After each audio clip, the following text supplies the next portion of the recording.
What's going on, everybody? This is Moose, Boyle, and Nick here from OccupyFantasy.com at OccupyFantasy on YouTube, Twitter, Instagram, and TikTok. I'm your host, Moose, at CFB_Moose on Twitter is where you can follow me. I also manually charted air yards for a couple hours, but then realized other sources did that, so I'm not the USFL guy anymore. So I'm here on the NBA stream. I got along Boyle to the left of your screen, our NBA manager over at Occupy at cboyle24_DFS is where you can find him. What's up, man?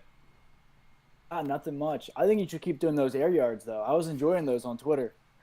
I mean, I was definitely enjoying the engagement, but spending like literally zero time with my girlfriend say I have to chart air yards for a $3 contest is not going to go over well.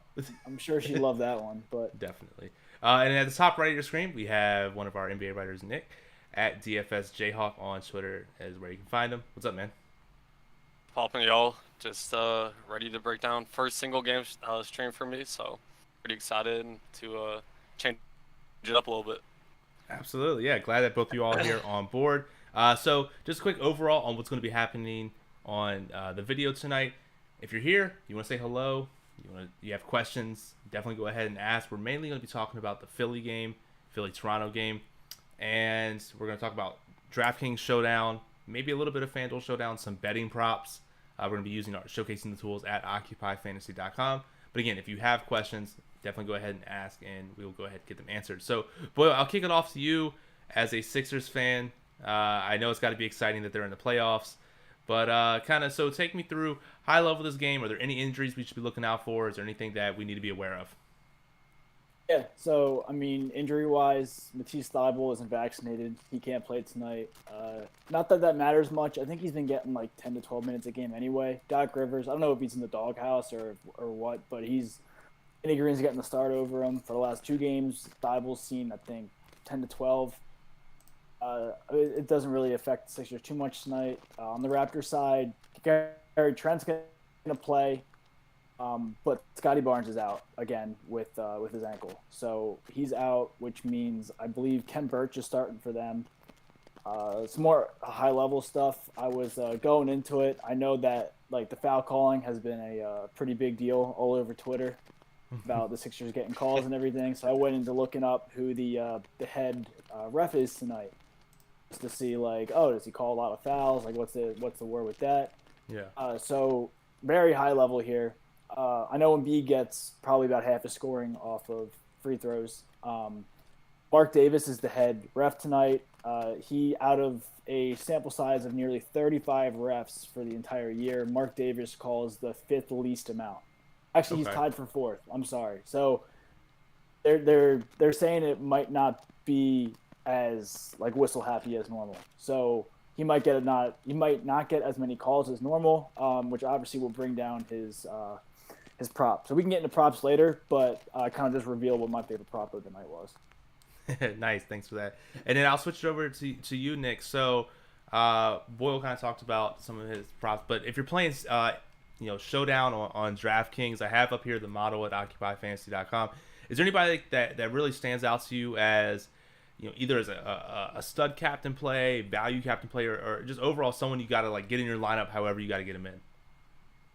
Yeah, so for me personally, I mean, Fred VanVleet's the top play on the Showdown.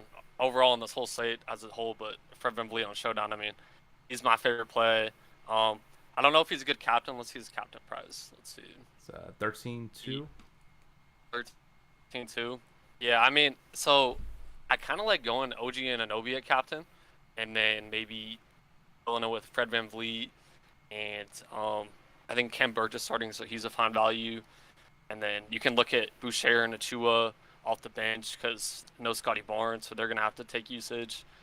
And then obviously Embiid and Harden to run it back. So, yeah, I think I'm probably focusing on Fred VanVleet, Anunoby, and I guess one of Embiid or Harden to run it back. That makes sense, yeah. And I think VanVleet's one of my favorite plays. Just if you look at projected minutes, I'm a big proponent of you got to get out on the floor to get points. He's projected the most he's the only person over 41 minutes. If you can get out on the floor for 41 minutes and you can't produce, then I don't know what's wrong with you. But yes, I would definitely go with him as one of my top plays. Boy, is there anyone else of maybe value or stuff that you think you need to jam in that we haven't talked about? Yeah, so I know Nick was talking about trying to get Van Fleet as the captain spot, but it's hard just because, like, value-wise. If you really want to go with the value play, I like Paul Reed a lot. He's been backing up Embiid. He should still back up Embiid. I think he was +8 in the first game and +11 last game, I believe. There's no reason for Doc not to play him. I mean, this is the first time in like the last 4 years that the Sixers have a backup center during the playoffs that can actually give you a positive plus minus. So, I mean, Reed in the first game had 10. He didn't do as much last game, but even if Reed comes out and gets you, I don't know, 8-9 points, he's only, 1,800. So, I mean, if you play Van Fleet at captain and put Reed in there, you can easily throw in the Embiids and the Hardens and the OGs and fill it up with either like a Boucher or Danny Green or someone down there. That makes sense. So that's kind of my like plan, that. just because I definitely like Van Fleet as Nick was saying. I mean, he's probably. I mean, he was hot. He was cold for 3 quarters last game, and he still ended up overvalued. So, I mean, I definitely love Van Vliet tonight as my captain, and then trying to fill in the rest of the lineup there with some studs, and then run it back with Paul Reed. That makes sense to me. So let me go ahead and I still have the model up here. Is there anyone, I'm looking at some of the players that because if you're playing some of the big showdown contests, it's kind of, you really don't want to get duped 30, 40 times. Is there anyone that is, let's say, under 5,000, under 4,000 that you think could get there? I know it's tough when they're only projected to play 10, 15 minutes, but either of you all can jump in here. Is there anybody that you think that might get there that's near the bottom? You want to start, Nick? Oh, you want to start with me? Yeah. Yeah, you want to start? My bad. You're good. Yeah, Oh, so you're under DK, I mean, I think Chris Boucher at 5K, as a flex on DK, I think is a really good play. And Okay. then at 5-2, you got Precious Achua, like I mentioned earlier. Mm-hmm. I think both are probably going to split, I don't know, see like 25 minutes each. Depending on who plays better, will probably get extended run towards 30 minutes. So, I mean, I usually play it as Kem Burge starts, plays like 5 minutes, and then one of these Boucher or Achua comes in and just dominates the minutes after that. So I think both those guys are worth flyers. I think like points per minute guy, I think Boucher is the better play. But I think Precious is in play as well. Okay. Cool. Any And go ahead. Danny Green, we said too. Sorry, Danny Green at 3-6 should Yeah. have to play 40+ minutes with no Thibault because he's not back. So I think Danny Green's a great low play, flex play as well. Definitely. Any other opinions, Boyle? Just one more name to add in there.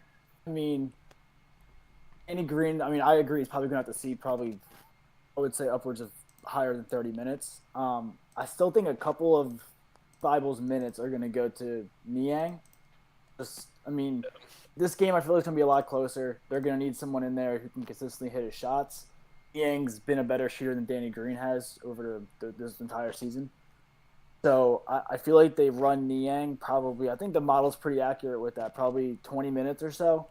Okay. At 2-2, I like that a lot as well. I think he's only a little bit more than D-ball Paul Reed. So if you want to get a little bit different there, I feel like a lot of the field's going to go Paul Reed. You can always change it up and go Niang. Okay, that makes sense to me. So let's see here. We're here until 8 o'clock, so another 20 minutes. If you have questions, definitely go ahead and get them in. We're going to jump over to some props really quick. So I'm over here at the OccuProp radar. If you have questions about any of the props that we're talking about, you want us to go into a little bit more detail, definitely go ahead and ask. That's why we're here. So I'm going to go ahead in the prop radar, and I'm just going to pull up the game for tonight. And Boyle, I know you said you had one prop that you were thinking about betting. Which one was that? Yeah, so I kind of hinted at it earlier. I mean, I love my boy Embiid. I think he should be the MVP of the league, but he does rely a lot on fouls, which is, I mean, if they're gonna foul him, that's great, especially with the ref tonight. I think it's Mark Davis was his name. Yeah. Calls the 4th least amount of fouls in the league. I mean, some of the refs, like last game, I think was like the ref was one of the higher ones in the league. Like he calls pretty much one of the most. Like he calls a lot of fouls. This game, not so much. So I feel like the refs are really going to crack down on it, especially with. I mean, Nick Nurse was in the refs' ear the entire game last time, and normally when someone's in their ear, they kind of listen to some degree. Mm-hmm.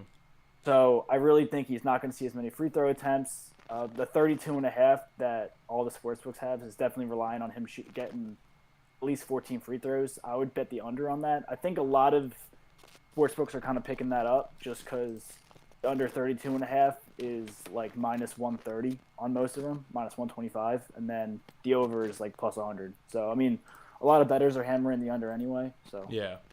And it looks like the best line to get that at is at DraftKings Sportsbook, under 32.5 minus 120. Again, you can go to the prop radar. You can type in Joel Embiid and get all his props, or you can type in for an individual game and check all those different ones out for all the different players. Trying to find the one that I was thinking is, if I can find it here. If I can find it.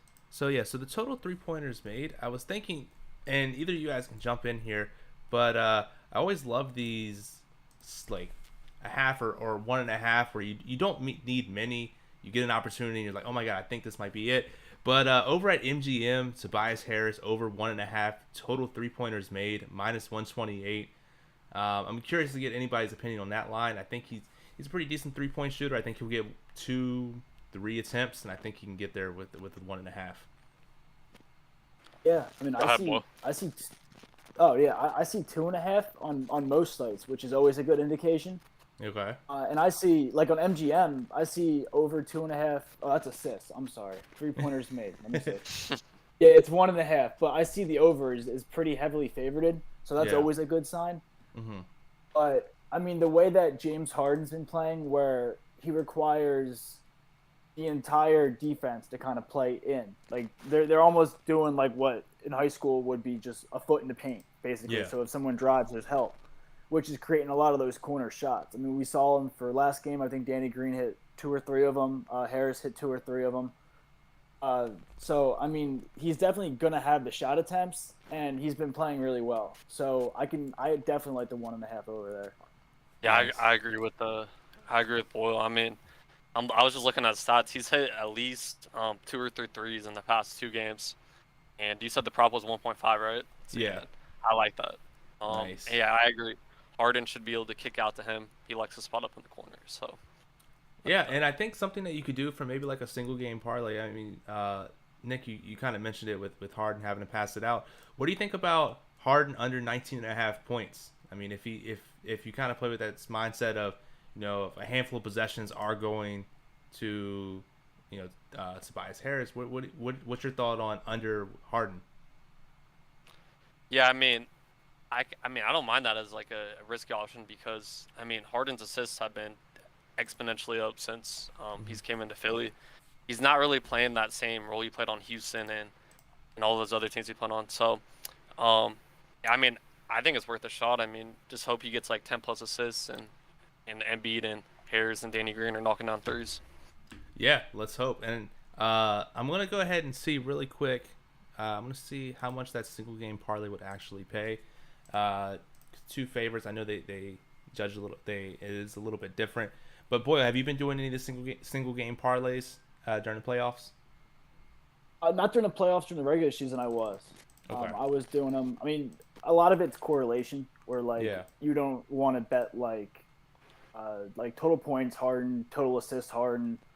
Like a lot of the time, like Harden's gonna probably go over on one of them, maybe 2 of them.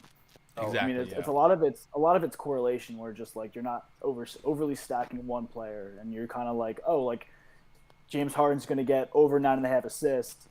Tobias Harris should have those 3-point opportunities, so that would make sense. It's just kind of like thinking in your head, and it all goes back to what Brian says. It's just game script. Exactly, yeah. So I just did that over at DraftKings Sportsbook. Those 2 picks I talked about, plus 225, and then so that's, I guess, somewhat correlated. And then I'm gonna go ahead and I'm gonna add in Boyles and see what his what the payout would be for that. Let's see here. So for Embiid points under, if I can find it, Embiid points under. Let's see here. Under 3.5. That would make it 525. Nick, do you have one that we can make a stream parlay, single game parlay to see what to complete it, and so we can try and win some money tonight? Is it all you said DK Sportsbook? Sorry, I wasn't. Yeah, you're good. Yeah. Let me look. Let me look at Sportsbook. You're good. Here, while I look for that, you guys can talk about something else. It might take me a little bit to find. Okay, no worries. Boyle, I was just looking at DraftKings like DFS, and there's a couple of other contests that I'm looking at. How many? If you're making multiple lineups, let's say for a normal person, 3 lineups, 3 to 5 lineups, would you stay with a single captain on tonight for tonight's game, or would you kind of spread your captain around and keep a bigger core in your flex spots? Normally, I like to spread it. But Van Vliet's just in a really good spot tonight at captain. I mean, if you're doing 3 lineups, I could see Van Vliet being captain in 2 of them. Mm-hmm. Normally, it just kind of depends on what I could fit around my utility guys. It's kind of how I do it. Yeah. So, like, if I have a lineup with, like, Paul Reed in it, and then the next lineup I want to do Niang in there instead of Paul Reed, then I'll see who fits in at captain better. Maybe it's OG, maybe it's Fred Van Vliet. And I mean, if it's OG, the salary is obviously a lot less, but I mean, sometimes in single game, that's what you need to win. Yeah, exactly. Yeah, sometimes you need to do that. Yeah, I've always been a big fan of trying to spread it out, but not obviously spreading out too thin. But because it is weird with NBA, it's not like any other sports where, you know, in NFL, a wide receiver 3 can get a touchdown and 1 or 2 catches, and he can get you there. Whereas in basketball, if the last guy on the bench scores two baskets in 3 minutes, like he can't get you there, so there's no way to even play him. Yeah, it's just so. But no, I like your strategy, and I'll be making a couple lineups tonight using that strategy. Yeah, no, so am I. I have 2 of them right now that I like a lot, so I'm just gonna throw them in. Thank you for the USFL plug, because I got some more money in my account, so I'm just gonna be a little bit to blow tonight. Nice, there we go. Yeah, I am thankful that DraftKings gave money back on the USFL, so that's good. But hey, we're out here, and like shout out to Ken who mentioned this the stream MLB stream the other day. Now's a good time to be looking at the DFS contests that are coming out now.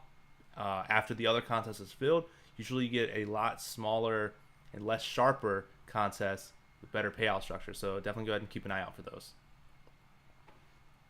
Yeah, no, I mean, especially I was looking on your Twitter, and I feel like we're gonna have, I don't want to call it an edge, but a much better understanding of what's going on in the league, where a lot of guys are just gonna be plugging in the high salary players again, like they did last week. But now we know which of those low salary guys actually got a lot of targets, actually got a lot of air yards. So, I mean, I don't want to call it an edge, but we're definitely going to have more knowledge than the average DFS player with it. Definitely. So, cool. How's it looking over there, Nick? Trying to find a good plus money on here. It's kind of, I mean, I saw Danny Green over 9 point or 8.5 points. I mean, plus 105, but that's not a like great one. I don't know. I mean, we could throw that in there. I mean, he's got to hit 3 threes. He gets let's see here. Trying to see what else they have though. You said Danny Green over 3 3-pointers, maybe? It was well, you can do that. You could also do it's over 8.5 points. I like the 8.5. Yeah, that's what I was liking. Let me see if I can find him here. Danny Green. Just plus 105, but small little plus shot. See. So do they even have Danny Green? So I don't see Danny Green. They only have the 3-pointers made. So I'm going to do the over 3 3-pointers made. But no, DraftKings won't let me do it. So they say it's too correlated. Kind of crazy. Anyone else you like? Yeah, let's see here.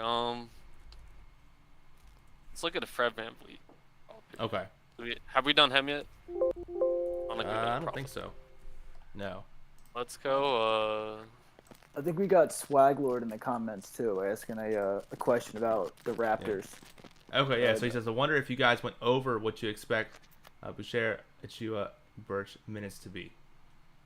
I don't think if you want to talk. If you I said I kind of said the minutes. I think Burge will play and play like 5 to 10 minutes, and then Precious and Boucher will come in and play the majority of the minutes there. Yeah, no, I agree. I think Boucher played a lot better than either one of them last game. Yeah. I think he's the one that's going to ultimately see probably 28 to 30 minutes off the bench this game. Here's a good flyer. Okay. You got Chris Boucher, a double-double at plus 310. Let's go with that. I think that's worth the flyer. Coming off the bench, not playing against Embiid off the bench. I think he might get a double-double. Dude, they're not making it allow me to put that in a single game parlay. I swear to God, they don't want us to win. Can't. Dang. We'll go rebounds. How's that sound? Over. If you think he wants a double, we'll say over 8.5 at plus 200 for that. I like that plus 200. Yeah. Cool. So 4-team single game parlay. 2+ Tobias Harris 3-pointers made. 20+ James Harden points. Under 32.5 Embiid points. Or sorry, under 20.5 James Harden points. And then 8.5 Chris Boucher rebounds at 12 to 1. That's my one worry is Boucher, but the rest of it should hit easy. So let's run it. All right, let me make sure I got the right thing. Let's see. I can find it. Hard points. Under.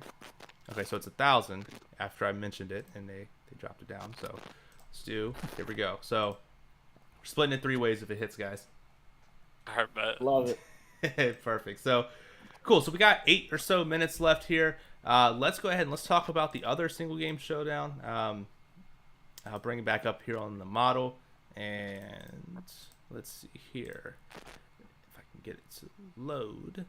So we have the Chicago at Milwaukee, and I'll kick it back off with you, Nick. We have it here sorted by OF Index. Obviously, Giannis is going to top OF Index most nights. How are you playing him? Almost $20,000 at captain. Is that someone you can captain, eat the chalk there, and get cute elsewhere, or would you put him in your flex spot and go somewhere else in captain?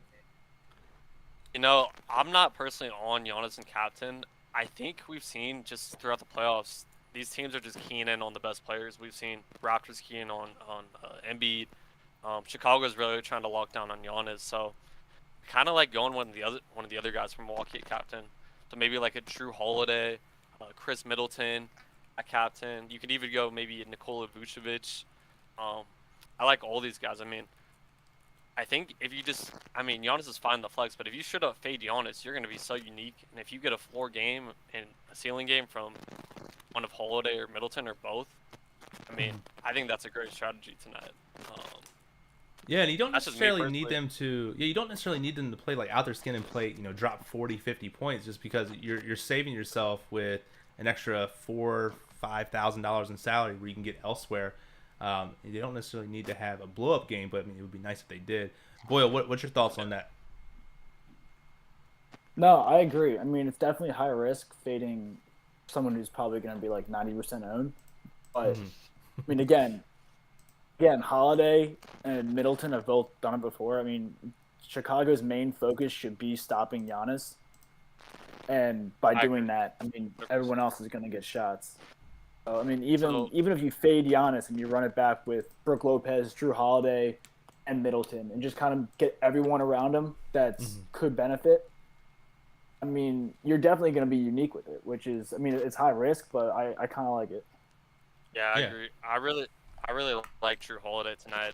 Between him and Middleton, I mean, he is due for a big blow up game. I think he shot like pretty bad last game, and I was watching the game, and the Bulls towards the very end were like really, really trying to get Giannis in foul trouble, and DeMar was taking it to him. So, I mean, it's crazy, but I could definitely see a way Giannis doesn't make opti. He get like 45, 47 fantasy points and not make the optimal lineup. So, I just mess around, try to get Holiday in there.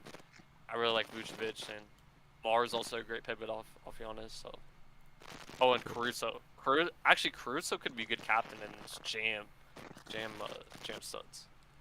I'll probably be a popular strat. Boyle, I have another question here for you. Just looking at the model, and I'm sorted by DK value, which incorporates the OF index according to salary. You have Wesley Matthews projected for 20 or so minutes at $1,400 flex. Who is this guy? Should we be playing him in Showdown? What's going on there? You kind of read my mind with that because I was literally just about to bring him up. But yeah, he should see the start. I was looking into it. The first game against Chicago, he played 27 minutes. Anyone playing 27 minutes at 1,400 should be looked at. I mean, He's going to be high owned, but if you're going low risk, I mean, if you plug in Matthews, you can easily fit in 3 of the top players in there, very easily too. Mm-hmm. I mean, he's basically my B-ball Paul, but Matthews is a lot safer. He's like my low risk, like high reward play at 1,400, where he should see close to 30 minutes again. I mean, unless you're out there just running suicides, if you're playing almost 30 minutes a game, then you have to do something. I mean, you're talking about Maxi Kleber there. Maxi Kleber is the king of running cardio on the court. Him and Jay Crowder the other night with Jay Crowder stat too, line. yeah. It's like 1, 1, 1, 1, and 1 or something. Damn, that's crazy. Nick, anyone else stand out? I know we just mentioned Matthews, but anyone on the lower end that might be sneaky play that can get you there? Yeah, I mean, Cruz was not really sneaky, but I said him. I think he's a great salary play.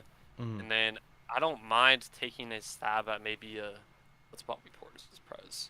Maybe Bobby Portis. Just hope he comes off the bench and gets more run. Mm-hmm. Hope Lopez gets in foul trouble by Vooch. I mean, flyer, but I agree. I think Matthews is worth a shot too. Like Boyle said. So cool. We got a couple more minutes left. Is there any last thoughts you had about the game?